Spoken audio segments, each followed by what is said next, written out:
Hi, everybody. Welcome to this episode of Connecting with Jennifer Filzen. I have Liz Butcher in Queensland, Australia. Yes, did I get that right? Close enough, yeah. Close enough.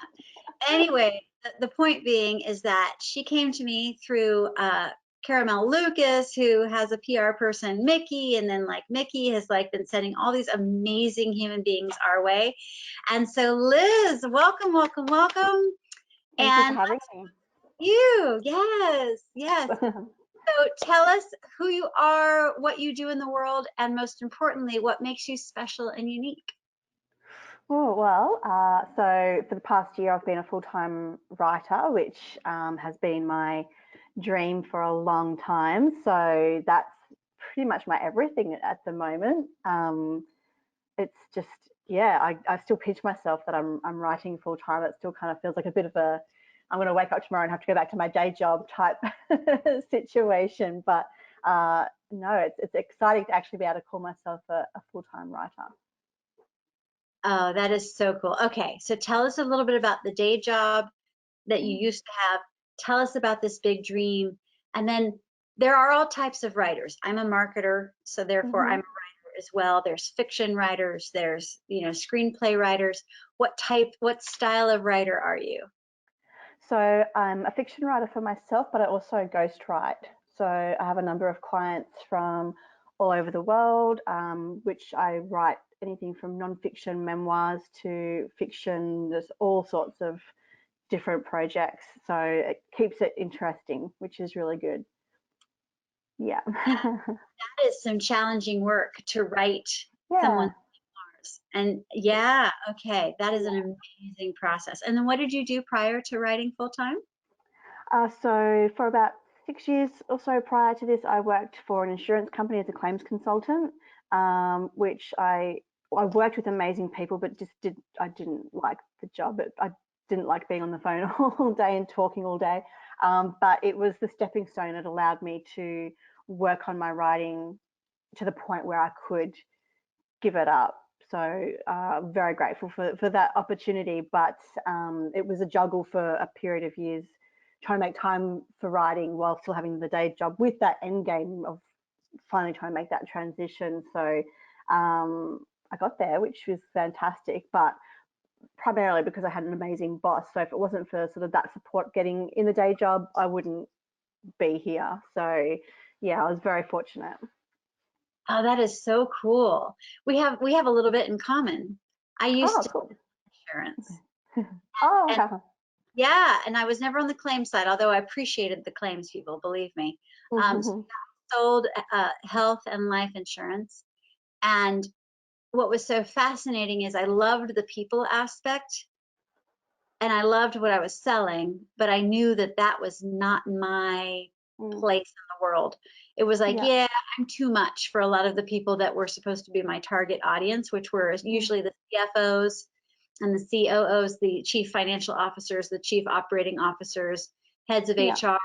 My personality was a little much for that style of demographic, and that's Mm, okay, right? I'm yeah. much as a marketer, right? As opposed to, talking numbers all the time. But no, you're right. It is so cool to be blessed with people in your life who, even if they know that you're going to eventually leave them, they're Yeah. cheering you on and lifting you up Exactly. so you can Yeah. reach that level. Because really, that's the sign of a good boss, isn't it? It is absolutely. Yeah. That's someone that can recognize that your skills lay elsewhere, and help you to grow towards that is just, yeah, it's a remarkable thing to experience.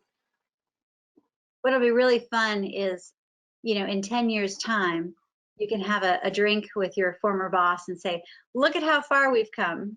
Yeah, exactly. No, he's still really cool. We keep in contact. Like yesterday, I'd shared on Instagram a snippet from another interview that I'd done, and he messaged me and he's like, "Oh, Liz, you need to get like a screen to put behind you with all your book covers on it, so you can like advertise your books while you're doing interviews." I'm like, "Oh, thanks, boss." I So love yeah, that's still nice.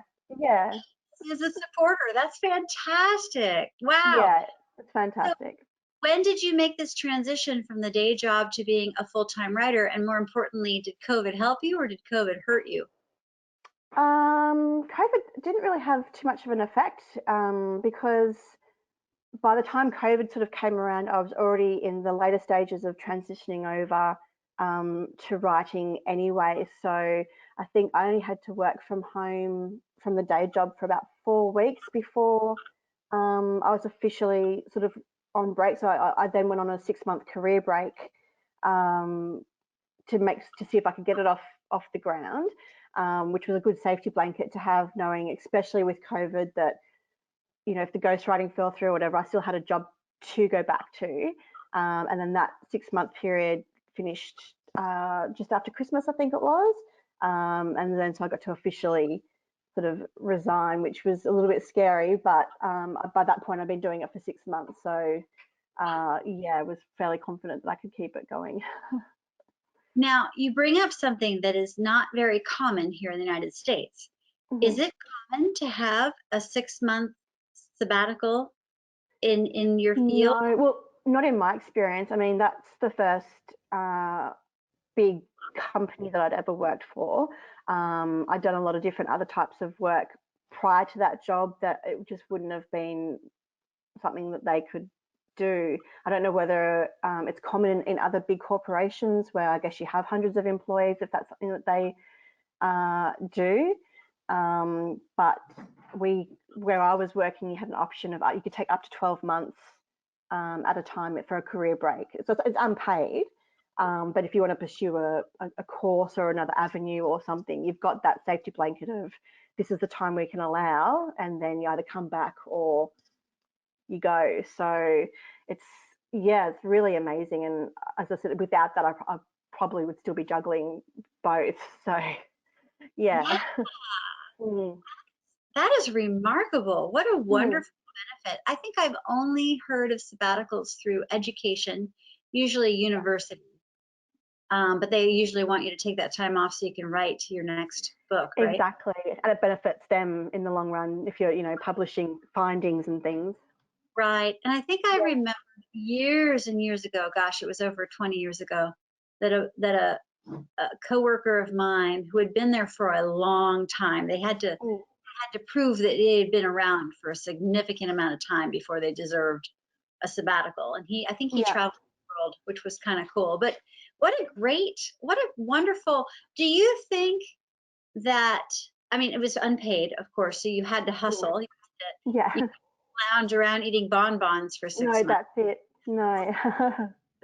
Do you think if all types of employers, including small employers, if they could swing it, do you think that that kind of thing would stimulate the economy a little bit better and just make for a happier workforce I overall? think I think so, especially when you have people like myself at the time. I mean, I like the people that I worked with. I did enjoy going to work and socializing and stuff, but it wasn't my calling.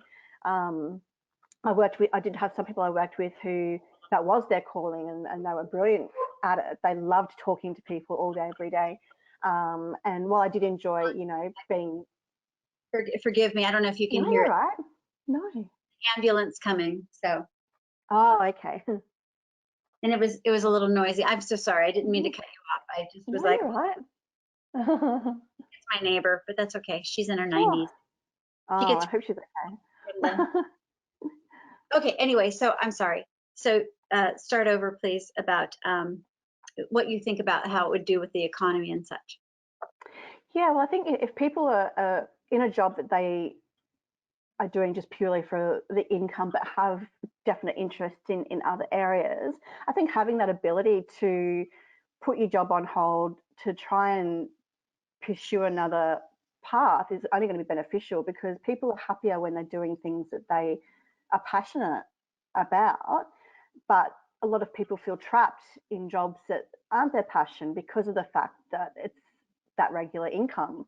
So I think that if you do have that luxury, probably is the right word, of having the safety net of knowing that you've got a job to return to if your venture falls through, I think you're going to see a lot more people trying new things, trying to get into the things that they're passionate about, starting new businesses and putting money into the economy and opening up those other positions for people who that is their calling for. So, you know, in an ideal world, everyone can kind of just slot into their, you know, little happy places, which would be fantastic. Wouldn't it? Yeah, it's Yeah. so true. And I think people just need to either get permission that it's okay to seek out what it is you love. I mean, earlier today, I was actually speaking to a college class. They are about to graduate in, like, I think this was their very last class. And I Yeah. think they'll be graduating within the week or within 2 weeks. It's very close. And they were all marketing students and they're all in the School of Business. And I said, let me just give you some advice. You can market for anything. And I called on one girl. I said, what do you love to do? What would you do for free if you didn't have to worry about money? She goes, I love beauty blogs. I'm like, great. You Yeah. can create a whole business model based off of what you love, approaching beauty bloggers and doing marketing for them, right? So you don't have to necessarily, you know, and I've always loved teaching and I've always loved sales and marketing. It's just it's Yeah. people. It's just Yeah. dealing with. So I created my own career of, wow, social media marketing, my own marketing agency. Yeah, I grew it from the ground up. And when you're self-employed, there's no guarantees, but I'm super proud of, like, Yeah. yeah, I built something and it's Yeah. mine. Yeah.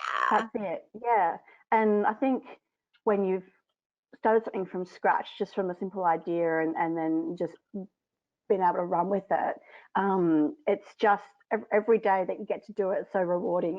Even a bad day doing what you love is still better than a great day doing something that you just do because you have to. Right. So yeah. Right. Oh my gosh. You know what? You mentioning that reminds me of a time years ago. I was in this job, and pretty much at the end of every day, I was in tears. Mm, And I remembered asking my husband at the time, like, do we have the resources to where I could just quit? He's like, yeah, yeah. yeah. You know, because it was not my happy place. And Yeah. it's tough, isn't it? It's tough. Mm. So when it comes to writing, you're doing fictional, you're doing memoirs. How is it that you are defining your strengths to your client base? Like, how are you highlighting what makes you special and unique? I guess I like to sort of give them some evidence straight up. So I'll provide samples of my own work, not of other projects because I sign NDAs, so I can't share that with anyone. But I'll provide them samples with my own work, and if it's especially if it's a project that they've already started working on or something like that, I'll ask them to send me a page, and then I'll just go through it and mark sort of what I would change or add or give them some feedback. So they're not jumping into a contract with me blind, essentially. So I do take that time to, I guess, really sell myself, especially too if they sort of ask how much my fee is and they're kind of like, oh, don't know about that. I think providing them evidence that you're worth that Yes. is Yes. needed. And that's to be fair. Like, you don't want to pay, you know, a lot of money for something that you don't have any idea if it's actually what you want. I mean, that's just crazy. So I think it's imperative to actually be able to show them up front, this is what I will do for you and this is what you can expect.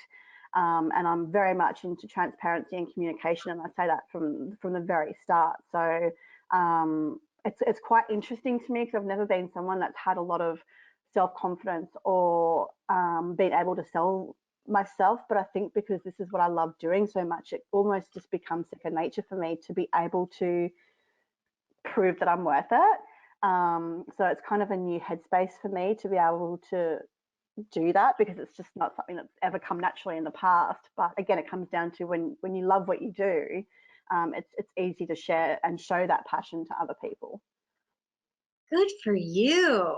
Oh my Thank gosh, you. you've only been doing this for 2 years? 1 year officially. Yeah. Yeah. Mm. Amazing. So when you look at your life, you have your work and such. but you have other things in your life. You're not just a Mhm. writer. I'm sure there's multifacets to you. Who is it that you Mhm. serve in your life? Well, tell me all the people, all the different groups that you tend to serve. Primarily my family. So my husband and my daughter are my whole world. My little girl started school this year, which has been a huge shift, but she loves it. So spending time with her is always a priority. And I've even got in my study a little miniature armchair that's her chair. So if I'm working and she wants to hang out, she just comes and sits on her chair in my study, and because she's always welcome in here. Even if I'm working, she'll just sit there with the iPad or a toy, or she'll set up her Lego or something here, so that we can still. We're very big on being together, even if we're doing other things. We like to sort of just be in the same space, which I think is quite lovely, because I'm sure there'll come a time in the future where we'll be the last people she wants to hang out with in her free time. So making the most of it now. And then obviously my mum and siblings, when we get to see them, I'm very close with my mum, so we see each other quite often. She doesn't live that far away. But that's pretty much it, really. Aside from friends and things, that with COVID, it's just become, I think, second nature. Just you don't catch up in person as often as have done in the past. So everything's text messages and Facebook messages and whatever. So yeah.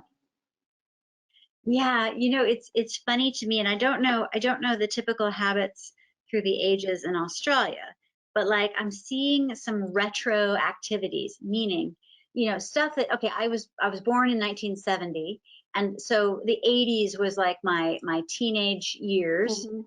and the 90s was in college and establishing myself as a young adult in California. So each decade has its little, Mm-hmm. so the 70s in my mind was drive-through theaters and roller skating, and Mm-hmm. the 80s was more roller skating, and when I had a car, cruising, Mm-hmm. and and bicycles were always, anyway. What was fascinating is that all these activities that we had done when we were younger, decades ago, are coming to the forefront again here in California. It's like, okay, drive-in theaters are becoming like a thing because it's socially distanced. Cruising in Yeah. your car is reigniting as a thing. Mm-hmm. Riding around on your bicycle, skateboarding's another thing that was coming into the fashion. It's just fascinating how Yeah. is old is new again. Are you Mm-hmm. seeing, oh, and talking on the telephone? So I used to, or even video conferencing, which it was really cool. Like I love this, right? But Yeah. like I used to spend hours on the phone with girlfriends, like la, la, la, la, la, la. Yeah. And to catch up with people. Yeah, there's Facebook. Yeah, there's LinkedIn. Yeah, there's video conferencing. But there's something about a good old fashioned phone call sometimes. Mm. Isn't that Yeah. fascinating? So Yeah. what kind of things are you seeing where you are that you're kind of like old school stuff is popping up again into your current world? I'm not too sure, to be honest. I don't think anything quite to that extent, which is a bit of a shame because I miss drive-ins. They were cool. I wish they would bring them back. I've got lots of fun memories from going to the drive-ins. But I think it's more the, over this way. There just seems to be more focus on work-life balance. People are working from home and finding that how much better things are. Not everyone. Like my husband hated working from home. He needs to get out of the house to be able to get into that mindset of like being at work. But a lot of people, especially mums and parents that I know that had daycare and school and whatever, having that little bit of extra time in the day to sort of spend with family and cook dinner at a decent hour, and all those little things when you're not spending an hour commuting home. And hobbies are coming back. I've noticed that people have time for hobbies, which is really cool. And some people trying new hobbies. I know I've had a bit more time for my hobbies, even though I'm working long days writing. I find that because I'm already at home, I don't feel quite as drained, I think, at the end of my work day, that I'm too tired to kind of do anything else when I get home. Like I can sit there and do my knitting or whatever and still feel alert enough to pay attention to something. Whereas, traveling an hour to and from work takes it out of you. It's a long day, and then you come home and you do the dinner and everything like that. And by the time, your kids are in bed, you're ready for bed yourself more often than not. So yeah, it's nice to not quite feel so drained. You bring up wonderful points. It's true. It's like we have been reset, if you will, to a more, well, I say we. I'm not including myself really. I think I'm working harder than ever, Mm. but that's also a choice. So Yeah, I recognize that, yeah, I've been working harder. I literally put in 2 years worth of work in 1 year during yeah, 2020. I just, absolutely. you Yeah, know, but I think you can see behind me my bass guitar. I My can see. those have Yeah. been my new things, and Mhm. kayaking. So I've really been getting out and walking Yeah. more. Yeah, making a concerted effort, because I don't know about you guys over there, but the joke is that the COVID-19 is really the 19 pounds that we're gaining by sitting in Oh, these chairs. yeah. Yeah, I don't know. Yeah. That's a big thing. So I since doing the writing full time, I've been working 6, sometimes 7 days a week. And again, that's my choice to do it. But working my butt off, but things like getting out of the house kind of haven't been a priority. So I've kind of made a deal with the family that I try and set Sundays aside for family time. And last Sunday, we actually went to this beautiful bush creek area. It's only like 20 minutes up the road, so I didn't have to go far. And we're just there for an hour, sort of splashing in the water and throwing rocks into the stream, and it was just gorgeous. But it felt so much better for actually being out in the fresh air for a little while and felt completely rejuvenated and reset. So that kind of, I guess, reiterated it for me that yes, I need to make a point of just getting out into nature, just one day a week, just for an hour. Because I think when you're working for yourself, any time that's spent away from your workspace, you kind of feel guilty. Like I should be doing this. I've got this, and this to do, and I've got this to prepare for, and it's never ending. So any time spent away from working, you feel like you're not being accountable somehow, which it's weird. You don't have that. Okay, I've clocked off now. That's it. My work day is done. That those days are well over. It doesn't stop anymore. Right. You're Mm, absolutely right. And yes, I agree with you. When I'm not in the middle of COVID and when I'm not consumed by work, my husband and I were dance instructors. oh, And awesome. so we would burn off a lot of our Mm, frustration, energy, calories, by dancing for hours at a yeah. time. And just this weekend, music came back to one of our favorite venues, and it was dancing again. And it was like, oh, I haven't danced in public in so long. I was almost moved to tears. Oh, Just like, wow, just we're the we're thought of being able to do it again. and Yeah. but yet at the same time, boy, was I out of shape. I mean, my stamina, you know, I, and it is so important. I agree with you. I am now at a point where I've gotten through a lot of business pivoting. I was doing a lot of building, like Mm, especially during COVID. It was like, all right, this is the time to just focus on my systems, my processes, my summits, my like all the different things I wanted to accomplish. Now that we're in 2021, it's like, okay, health is wealth. I need mhm. to focus on health. And you're right. Like I'll I have these to-do lists. Like, look, you're on there. There's your Mhm. you are. Okay. I have these like to-do lists and I don't feel good until everything is checked off. And I'm talking to you, so I can technically check you off. But like, Yeah. but you know what I mean? It's like that. It's that hamster wheel. Yeah, that's exactly it. Yeah. Right? And so I know for myself, and I don't know if you do this. Well, you're doing 1 day a week. I'm finally getting to the point where, excuse me, I'm doing 2 days a week. I'm like, you know what? I'm gonna take the whole weekend off. I'm not gonna let myself work. And then you know what's hilarious is I always find time to like do a little bit of work, but only Yeah. because I want to Mm. versus have to.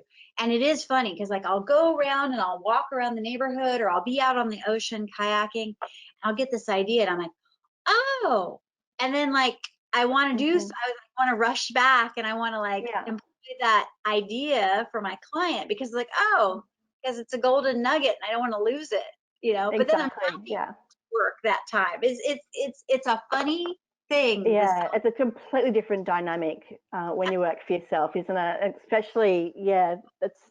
I would never have thought that I would enjoy working like around the clock. That I just never thought that was in me at all, but I do, and it's quite funny. Like my husband sort of had to say to me over the course of the past year or so, like you should probably have set hours of when, like you're gonna knock off. But I've made a conscious effort because I've got clients all over the world. We're in different time zones, so yeah, it's not necessarily convenient to say, well, I finished work at 5 and that's it. But instead of dropping everything when I get an email or something from them and looking at stuff, I'll say, not a problem, leave it with me.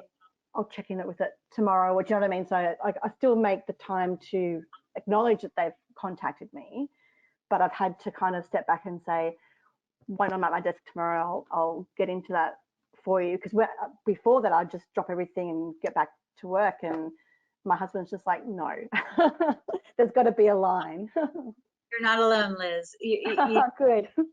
we're all, you know, and it is true. Now, the fortunate thing is that my husband and I, we work together and we do work from home. So he works for me. He's in charge of our media division. And fortunately, before he started working for me, he was at a commercial printing company. So, Yeah. you know, he was always doing the commute. And it was so fascinating. His first year of working for himself and working for me, you know, here at the house was in 2019. So it was pre-COVID, thankfully. And I realized something about myself. I realized that as the owner of the business, and keep in mind all of our team members work from home, so no one Yeah. really can see me. So when I'm having a bad day, no one sees me. Like I can put on the face Yeah. and when I'm ready for the phone, like eat. But then like you have those moments where you're like, "Arr, arr," Yeah. right? And it was so interesting. I realized, uh-oh, husband gets to see it all. He gets to rants. He gets to hear the huffs and the puffs and the and the Yeah. when he was working, I could just like put all that away and be like, "Hi, honey," and as he comes through the door, you know what I mean? Yeah. And so if you haven't already had that time, that grace time to adjust to that, and then everyone got thrown into COVID, and they're all, Hmm. what do you mean that the kitchen table has become the office? What do you mean Yeah. that you're not going to do your own laundry? Like it's just it's wow, what a shift, right? Yeah, So absolutely. And like I know that when my husband comes home, because he always comes home later, the when you walk in the front door of our house, there's my office. It's an open room. There's no door on it. So he'll walk in and see my face and instantly know what kind of day I've had. So sometimes look at my face and he's like, do you need a wine?" And I'm like, "Yeah, I need a wine." And other days he'll walk in like, "Oh, hi babe, how was your day?" But there's definitely those days he walks in, I just look at him and he's like, "I'll get that wine for you." that's a good husband when he can look at Yeah, you and automatically know, my darling, would you like some wine? He's a yeah. keeper. He definitely is. That is so funny. Now, I just love that you're in a different place, and I hope you don't mind that like I'm asking all of these questions because I think Not it's at all. important for everybody to know that we're all going through stuff, but Mm, there's so much in common, but there are things that are different as well. yeah, For example, okay, here in the United States, we are seeing women leaving the workforce in droves mm, because with the expectations of work, with the expectations of motherhood, with all of the different things. Now, obviously, things are going to start going back to normal depending on where they are within the United States. Like the state of yeah, Florida is wide open. The kids have been in school. Like everything's normal. It's like there's no panic yeah, going on. California, on the other hand, on the opposite end of the country, we are just now coming out of our cocooning, if you will. Um, yeah. what are you seeing in Australia? Are you seeing that different areas of Australia? I mean, is it a unified front across the entire country, or is it more per province or state? I'm not sure what you guys call it. Is it states? Yeah, it tends to be more state by state. So we've been really fortunate in that after the initial lockdown last year, which I think for us was only about 8 weeks or so, where I am in Queensland, we've only had sort of a few snap lockdowns where it'll be like just 3 or 4 days and then that's sort of it. Um, we're out and about, we're doing pretty much living normally, social distancing, obviously no dancing and stuff like that. If you go out, you go out for dinner, but we can do all those things, go to the shops, go out for dinner, go to the movies, pretty much living as normal. Down south in Victoria, they've had some hefty lockdowns, like for a couple of months and stuff here and there. So they've copped it a little worse than we have. But overall, I think we've all done pretty well comparatively to other countries. There's a little bit of, I guess, controversy because what will happen if when a state has a COVID wave, all the other states will just lock the borders and that's it. So, and a lot of people are saying, well, we shouldn't do that because we're all the one country, but I guess it's how they decide to do it. But it makes it hard to want, like they're trying to encourage people to travel interstate, and we've got family and friends down south that we would love to go down and see, but then the risk is if you go down and there's a snap lockdown, you've got to quarantine for 14 days. Do you have the extra money for, the extra time to quarantine in a hotel? I mean, it's okay for me, I can work wherever, so long as I've got my laptop, my work won't be affected, but it's different for my husband who needs to be in the office and have projects and clients he's working on. So it's kind of, you're free to do stuff, but you're kind of hesitant and cautious to venture too far because you just don't know when the next wave's going to pop up and you'll be in a lockdown in a state and can't get home. So yeah, it's kind of a double-edged sword, really. Right, right. Yeah. And are you seeing that a lot of the women are dropping out of the workforce, or maybe not because you guys are a little bit more living your normal lives? It's just that Yeah. I mean, I would. let's face it, your entire country is an island. And so you guys Yeah. are a little bit more isolated, and yet you have it's a double-edged sword where your geography, right? Because you can't Mm. really let anybody in, but at the same time, it's like, well, since we're all here, Yeah. I mean, there has been a big issue with obviously like Australians overseas that can't come home. So, like my brother's in the UK, so they've had massive, restrictions and lockdowns, but only just sort of starting to get a little bit of freedom now. And they were really struggling through all of that. So they've seen it quite different to what we have. And then you've got on the news, there's the panic of Australians over in India that want to come home, and it's this big thing like government let them come home, but then the government is kind of like, well, if we let them come, then we've got to let other people, and it's just this big uh, ongoing sort of argument, I guess. But yeah, there's definitely a lot of Australians overseas that would love to come home and just can't. So that does make it hard, especially when it's your family. Like we'd love my brother to come home, but at the same time, him and his fiance have work, so they do have something to keep them a little sane during it all. I think it'd be a lot worse to be in a country with such huge lockdowns and to lose your job as well and to just not be able to do anything. I think that would just be horrible. So yeah, I'm glad to see that they're coming out of it slowly at least. yes, my goodness. Mm.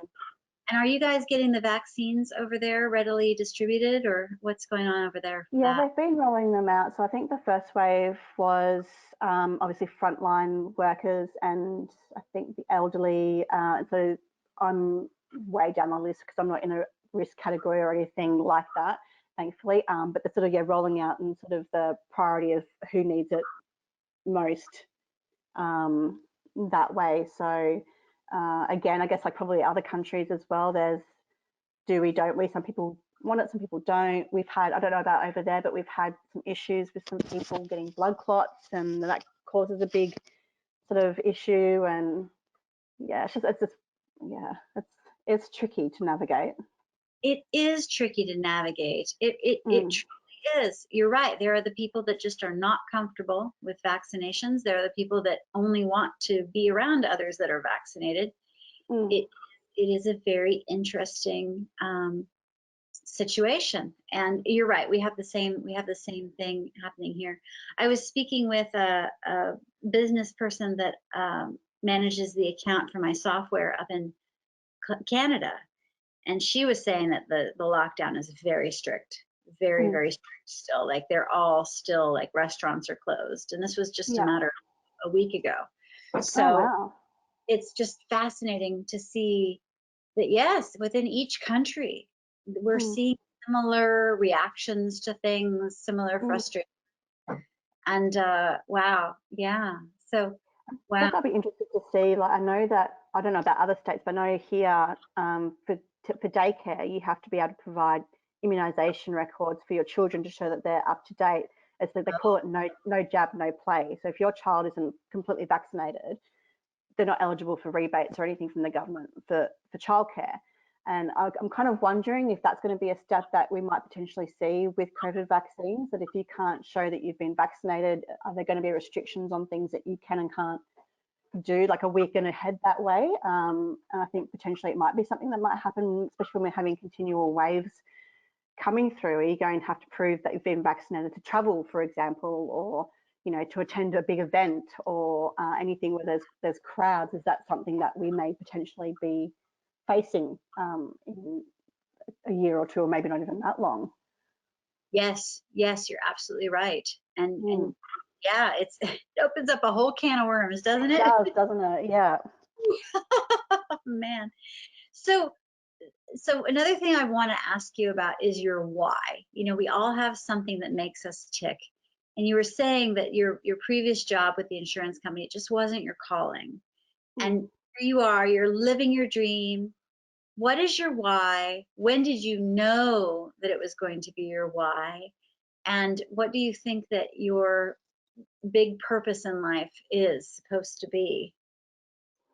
Oh, that's a tricky one. I think I think my why is probably that I'm just obsessively inquisitive. Like, I'm such a curious, nerdy person that I've just got to be constantly, like, learning new things and discovering new things. And writing for me is kind of that outlet, in a way, to kind of get all those thoughts out and turn them into something a little bit more constructive than how they are in my head. So, but I think that's sort of what drives me in everything that I do, is that I'm just curious about everything, and I've always sort of been like that. Um, I'm just really lucky, I think, that I've found something I'm passionate about that ties in with that drive and creates an outlet, so I don't kind of feel like I'm going crazy with all these ideas and thoughts that are kind of just building up with, like, a pressure valve and no escape from it. But that's, yeah, pretty much what drives me. It's just curiosity. Just a big nerd at heart, really. Good for you. I love it. I love it. And then what advice, for anybody who is going through the journey of finding herself, himself, wanting to shift into the career, wanting to, uh, there's so much going on. Like, what advice do Mm. you have for people? I think sit down and really have a look at your pipe dream and see what avenues you can take to try and make it happen. I think that for myself, writing full time just felt like something that was unattainable. It was my dream, but I never thought that I'd actually get to do it.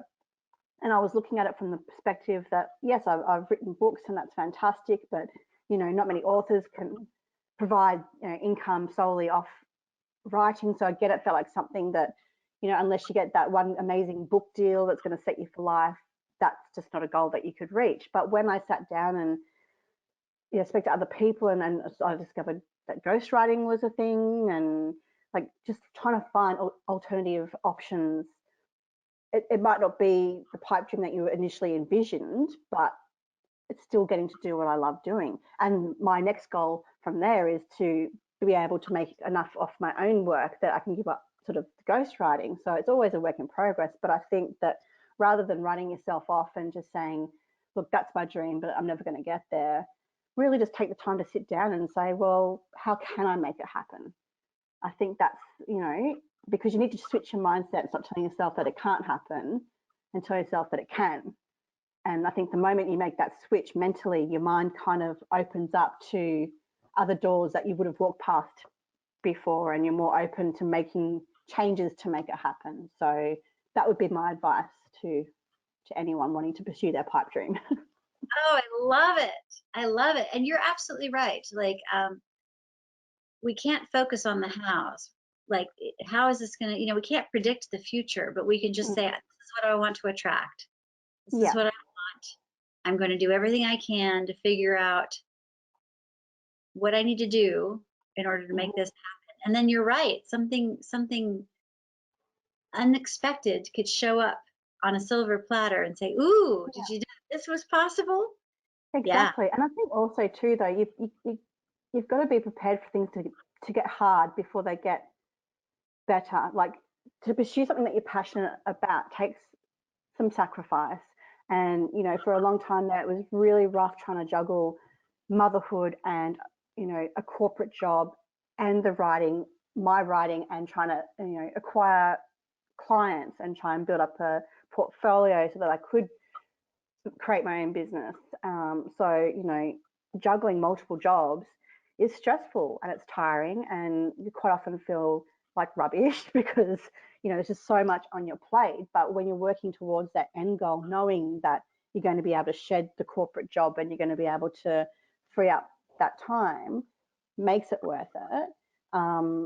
But you've got to be prepared to work your butt off to get that end result, I think. So, if you're afraid of hard work, then maybe that's not really for you. But it's rewarding though, because you're working for yourself. You're not working to line someone else's pocket or fund a corporation or whatever. Like, you're doing something because it's what you love doing. So the hours you put in don't feel as taxing in some ways as working a long day in an office or something like that. So true. So true. Yeah. Oh, so great, Liz. You are impressive. So, Oh, thank if you. someone wants to get a hold of you, if they Mm-hmm. want to check out your writing, if they want to hire you, like, how do we get a hold of Liz Butcher? Yeah, then just go straight to my website, which is lizbutcher.com.au. So it's got all my books on there. It's also got testimonials from ghostwriting clients, everything. It's all on there. lizbutcher.com/au. .au. .au. Okay, gotcha. Yeah. Okay, there we go. And then also too, are you selling your personal books on Amazon? Is that available? Yeah. Yep. I've got 4 books. My last one released last month called Never Never. So that's nice and fresh. But yeah, all on Amazon. Oh, tell me about Never Never. It's sort of a modern retelling of Peter Pan, but it's set in the here and now, where Wendy Darling is now an adult. She's a detective, haunted by her teenage abduction by an entity she recalls as Pan. And as her mother passes away, some skeletons start coming out of the family Darling closet, and a local girl vanishes from her room in the middle of the night, much like she herself did. And she insists on working the case because she fears that Pan might be back. So that's Never Never. Whoa! Okay, that is amazing. You've taken a classic, Mm-hmm. turned it on its ear. Whoa! Oh my gosh, I have to read. Please do. That is impressive. Thank Okay, you. tell me about your other books. So before that was Laroon Manor, which was a horror story set in a made-up town in the UK, where a girl is forced to move over there with her family when her uncle, her strange uncle, passes away. But as soon as she gets there, she starts feeling that things are unusual, and she finds in the attic some old photos and clippings from when the manor was first built and the day it was launched to the community. Her ancestor was found murdered in the grounds, and his 5-year-old daughter vanished without a trace and was never seen again.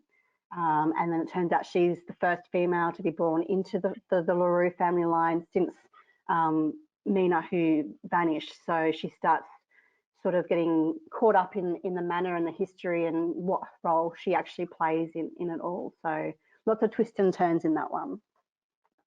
Oh my goodness. Okay. Creative genius. This is great. Wow. So, do you ever run short on ideas for stories? Never. No, I've got a box of index cards full of story ideas that I like legitimately will never have enough time in my life to write them all. So yeah, no shortage of ideas, which is a good thing, I think. So I love it. So, day. oh my gosh, that is amazing. Wow, I really want to I want to read Never Never. And this is coming from a woman that does not read fiction. The fact that I want to read, Ah, I I'm love flattered. I love history. I prefer nonfiction, but Mhm. ooh, yours sounds so good. Okay, that's Thank you. cool. Wow, Liz, you are phenomenal. I know that you need to go on with your other commitments, but truly, you have been remarkable. I'm so glad that you joined us. Everybody who's watching, I hope you also were just inspired by Liz Butcher in Australia. Please do get a hold of her, lizbutcher.com.au, Yep. and we'll put that in the show notes as well. But Thank truly, you. great for you. Just, I'm so proud of you, and I love what you're doing. Thank you And so much. yeah, wow. Keep us informed when you have a new book coming out. I will, don't worry. Awesome. All right, everybody. Thank you so much for tuning into this episode of Connecting with Jennifer Filzen. We love you, and we'll see you guys Mm. next time. Okay, bye.